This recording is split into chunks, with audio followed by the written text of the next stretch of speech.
அஸ்ஸலாமு அலைக்கும் வரஹ்மத்துல்லாஹி வபரகாத்துஹு. அல்ஹம்துலில்லாஹ், அல்லாஹ்வுக்கே எல்லா புகழும். அல்லாஹ் தஆலா பல உறவுகளை படைத்திருக்கிறார். அதிலே மிக அழகான உறவாக கணவன் மனைவி என்கிற உறவை படைத்திருக்கிறார்.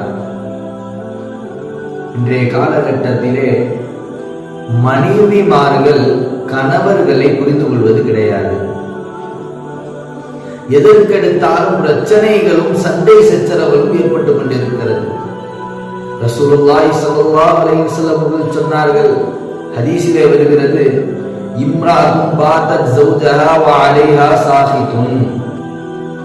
ஒரு மனைவி தன் கணவனை கோபப்படுத்தி விட்டால் அந்த கணவனுக்கு எப்பொழுது அந்த கோபம் தீர்ந்து சந்தோஷம் அடைகிறானோ அதுவரை அந்த மனைவியின் தொழுகை கூடாது என்று ரசூலுல்லாஹி ஸல்லல்லாஹு அலைஹி வஸல்லம் சொல்லுகிறார்கள்.